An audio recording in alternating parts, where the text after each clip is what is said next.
and she had Nelson Adona pulled out on her, and she is just too tough. Caitlin Clark is upset about the screen set by Griner. Yeah, and a little bit movement with that right. But Stephanie White needs to turn into Bobby Knight. Start throwing chairs. If a 7-foot player takes their shoulder and checks my point guard's face, I'm going to be livid. I'm going to be pissed off. 3 times, Griner took a cheap shot on Clark above the neck just this game alone. And she's done this in the past. Hold up, did you catch what just happened? Because one moment during a heated WNBA game just ignited a firestorm of controversy, sparking a wave of outrage, confusion, and a debate that has completely consumed the basketball world. Fans thought they had seen every single trick in the book, every questionable call, every physical play. But then an incident involving Caitlin Clark triggered comparisons to a past controversy that people still haven't stopped talking about. Is this just aggressive competition that got out of hand? A misunderstanding completely blown out of proportion by social media? Or is there something much, much bigger hiding beneath the headlines?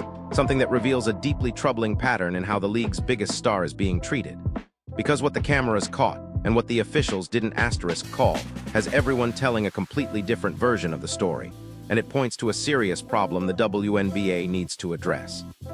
Is playing out of her mind right now. The Fever just picked up a win against the Connecticut Sun in a game where the Indiana Fever actually controlled the game from start to finish. Beautiful performance from the whole team. But yo, Caitlin Clark is hooping at an insane level. The thing she did in this game, the way she cooked the Connecticut Sun players in this game was vintage. It reminded me of Iowa Caitlin. We're getting straight into it today. There were parts of this game, mainly the refs, that kind of pissed me off, but for the most part, Caitlin Clark made it a very enjoyable watching experience. And Sophie Cunningham at the end, which we will get to, sealed. Backslash in, backslash in, backslash in, backslash in, backslash in. Clark has been picked on and abused ever since she entered the league in 2024, and now Brittney Griner is joining in on the action after she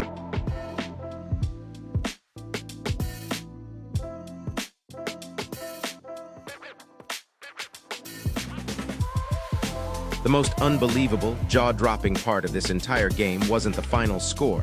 It wasn't the highlight reel plays that went viral. And it wasn't even the growing rivalry that fans are absolutely obsessed with. No, the most unbelievable part was that by the end of the night, millions of viewers across the country were all asking the exact same, infuriating question. How on earth could Caitlin Clark receive a technical foul for simply kicking the basketball toward an official, while so many instances of blatant, repeated physical contact against her went largely unpunished? We're talking about plays that looked less like basketball and more like a street fight. That question, that glaring double standard, became the central talking point, overshadowing everything else that happened on the court and exposing a level of frustration that has been simmering for weeks, if not months, among fans who feel like the league is actively failing to protect its most valuable asset. With the elbow when she played for the Dream. Nothing new. She targets Caitlin Clark. But Caitlin Clark was getting grabbed the entire game and didn't get one free throw. Not one. She also got hit in the lip, had a little bloody lip going on before any of this even started, but she balled out. 25 points, 10 for 17 shooting, 5 3 balls. This is the best Caitlin Clark we've ever seen. She could have had 20 freaking assists. Her teammates can't handle her passes yet. Hopefully the chemistry builds and everything works out just fine. But Caitlin. Backslash in, backslash in, backslash in, backslash in, backslash in. About a Clark show. Talk about the best in the world, Craig. The best in the world, Craig. Caitlin Clark put the league on notice. I am on a mission to destroy all of y'all's asses, even if I got a $6.4 million center that can't make a damn layup, and I got another ball hogging, jacking up shots, 2-guard named Kelsey Mitchell that gonna shoot every single time, 2 of 9 from 3, just keep shooting and shooting and shooting and shooting. I got a sabotaging head coach. You can't stop me. Caitlin Clark put on an absolute show. Those questions, those furious debates, they spread like wildfire across social media almost immediately after the final buzzer sounded. And within mere hours, basketball fans weren't just casually talking about the game. They were meticulously breaking down every single clip, analyzing every collision in slow motion, debating every single whistle or lack thereof, and desperately trying to understand how one of the most physically charged, intense games involving Caitlin Clark somehow produced so much controversy, so much anger, and so many accusations of biased officiating. The outrage wasn't just about a single bad call. It was about what many perceived as a systemic issue, a pattern of allowing excessive physicality against Clark that simply isn't applied to other players. And that perception is what truly lit the fuse on this whole explosive situation. For the past 2 games, bruh. 32 last game, 25 this game, 10 of 17 from the field tonight, and 5 of 10 from the three-point line. What are we doing? She ain't wasting no time. You got grind on the post trying to get something going, and she ain't got nothing to show for it. So Caitlin Clark gets out in transition, and Mo Billing dimes her for an easy layup at the cup. Defense leads to offense. Caitlin Clark already said it herself. She is the best transition player in the league, and yo, tonight she looked like the best player in the league in general. And look at here, early on in the game, you got Lexi Holt proving why she needs to be on the court, fighting for a steal here and diming AB on the perimeter, who drills the three-point jump shot. Backslash in, backslash in, backslash in, backslash in, backslash in. Caitlin Clark did what she had to do. Y'all should be saying thank you. Stephanie White, let's get this very clear here for the post-game, the locker room scrum and all of that. I don't want to hear nothing about no fist. We're coming together. I don't want to hear nothing about none of that. Y'all got y'all asses bailed out by Caitlin Clark all damn game. And then Sophie, the trophy, the blonde bomber, 1/3 of Tres Leches. Look, there are physical basketball games where players battle hard for every inch. Then there are heated rivalries where emotions boil over and things get a little chippy. And then there are these asterisk kinds of games, the ones that leave fans staring blankly at their screens, rewinding plays over and over, genuinely wondering whether the referees accidentally showed up to the wrong arena, maybe thinking they were officiating a wrestling match or a rugby scrum. This wasn't just tough basketball. This was something else entirely. This was a game where the rules seemed to bend, shift, and sometimes disappear altogether, especially when it came to protecting one specific player. And get this, the sheer volume of uncalled fouls, the blatant disregard for contact, it created an atmosphere where the players themselves seemed to know they could get away with almost anything, leading to an escalation that became impossible to ignore. Brittney Griner. This is the same woman who got caught smoking in Russia and was jailed. And then Joe Biden made a trade for the Merchant of Death.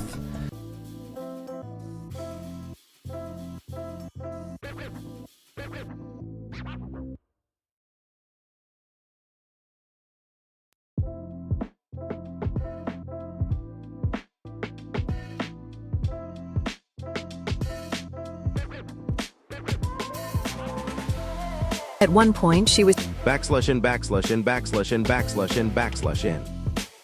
The technical, I didn't need an explanation. I deserved it, but it was worth it.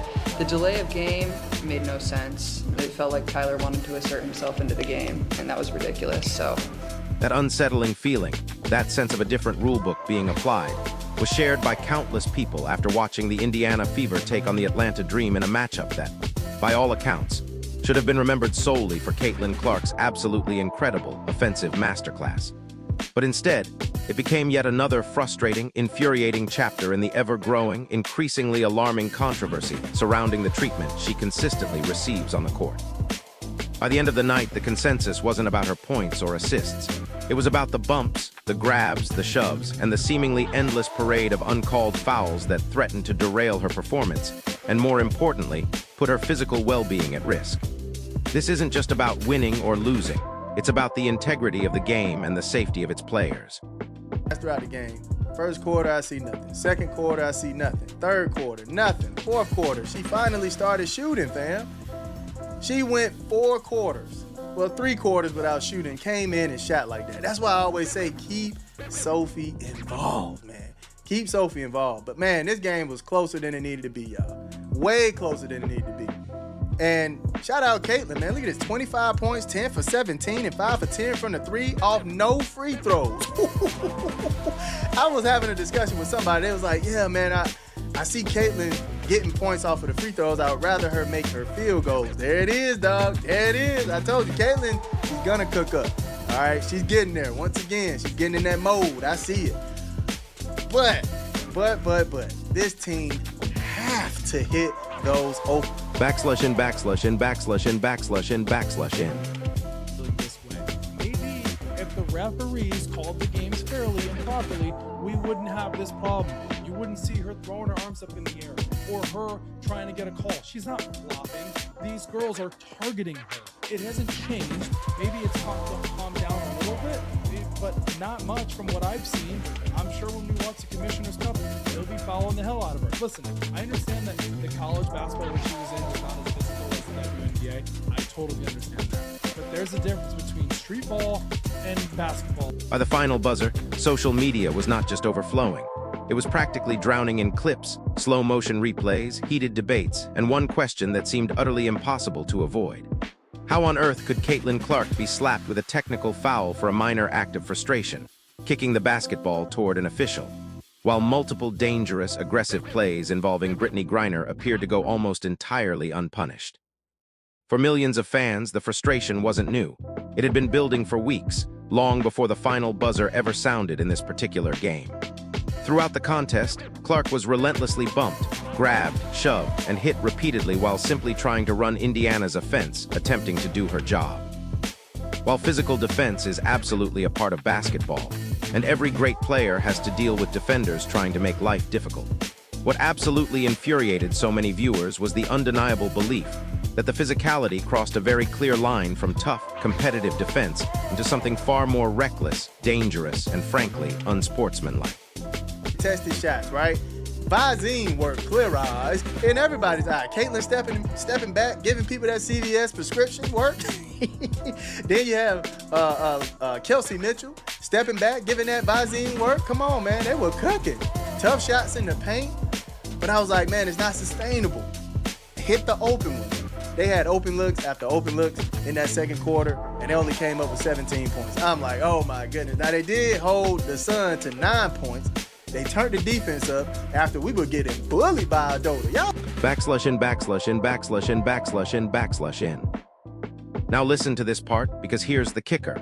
The controversy centered largely, though not exclusively, around Brittney Griner, who was involved in several highly physical collisions with Clark throughout the game.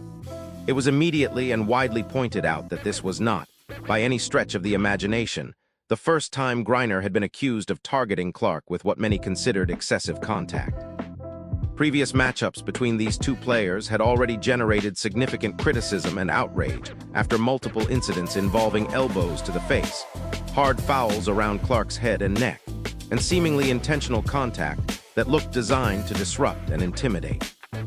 Because of that alarming history, every single new collision during this game, every bump, every shove, every grab received intense scrutiny from fans who felt like they were watching a disturbing pattern unfold right before their very eyes. They weren't just watching a game, they were watching a narrative play out, and it was one that painted a very grim picture for the league's biggest star. Backslash in, backslash in, backslash in, backslash in, backslash in. What made the entire situation even more frustrating, even more unbelievable for Clark's legions of supporters, was the undeniable fact that she was playing some of the best basketball of her entire professional career despite absorbing all that contact, despite the constant physical assault. While defenders were constantly leaning on her, grabbing at her jersey, bumping her off her path, and attempting to disrupt her rhythm at every turn, she absolutely continued to put together an offensive masterclass. From the opening minutes, Clark looked completely locked in, dialed in, and ready to dominate. She started the game aggressively, knocking down shots from deep and immediately putting immense pressure on Atlanta's defense. The moment she crossed half-court, defenders were already visibly worried, practically terrified, about her seemingly limitless range. The fundamental problem with defending Caitlin Clark is that every single defensive strategy her opponents try seems to immediately create a new, even bigger problem. If defenders play too far back, she simply launches a three-pointer from the logo that can completely change the momentum of a game within minutes, leaving the opposing coach shaking their head in disbelief. If defenders pressure her closely, she just blows right by them. Clark finished this particular game with an astounding 25 points and knocked down 5 critical three-pointers. But anyone who watched the entire game knows that the box score barely even captured how truly dominant and impactful she actually was. In many ways, the most impressive aspect of her performance had absolutely nothing to do with scoring. It was her passing, which reached a level of artistry rarely seen in the professional ranks. Backslash in, backslash in, backslash in, backslash in, backslash in. Time after time, Clark delivered passes that looked like they belonged in a highlight reel, a museum of basketball brilliance. She threaded the ball through tiny, impossible windows, launched pinpoint, full-court passes that landed perfectly in a teammate's hands, and repeatedly created wide-open opportunities for her teammates that left defenders frozen in place, utterly bewildered. Several of those passes, honestly, should have resulted in assists, but missed layups and missed shots prevented her stat sheet from truly reflecting the full extent of her incredible impact on the game. There were stretches where Clark looked less like a basketball player and more like a seasoned NFL quarterback reading a defense, knowing exactly where everyone on the court would be before they even knew themselves. One possession would feature a deep logo three-pointer. The very next would feature a cross-court laser pass that split two defenders. The next would feature a creative drive into the paint, drawing multiple defenders. Then, just when you thought you'd seen it all, she would throw a behind-the-back pass that left defenders utterly frozen in place. Atlanta simply had no answer for her offensive genius. Unfortunately, the physicality continued to escalate to an alarming degree. Fans repeatedly noticed Clark being held away from the basketball, sometimes in plain sight. Several possessions clearly showed defenders grabbing her arm, bumping her violently off her path, or using physical contact to prevent her from even getting open to receive the ball. While some level of physical play is absolutely expected in professional basketball, millions of viewers felt the officials were allowing an unusually, unacceptably high amount of contact, almost as if there was a green light on Clark. The frustration reached another, even higher level when Clark appeared to take multiple hits, including one that left her with a bloody lip, without receiving the benefit of a single foul call, forcing her to play through visible injury. Backslash in, backslash in, backslash in, backslash in, backslash in. Despite taking that hit, despite the blood, despite the blatant fouls, she continued playing at an elite, absolutely unbothered level. Rather than allowing the mounting frustration to affect her performance, rather than letting anger derail her focus, she responded by making even more plays, by pushing the tempo, and by keeping Indiana's offense moving with precision. That uncanny ability to maintain composure, to stay laser-focused in the face of relentless adversity, has quickly become one of Clark's most underrated, yet most crucial, qualities. People often understandably focus on her shooting range because it produces spectacular, viral highlights. People focus on her passing because it creates jaw-dropping clips that get millions of views. People focus on her unprecedented popularity because she has single-handedly transformed television ratings and attendance figures across the league. But what often gets overlooked is the sheer mental fortitude she possesses.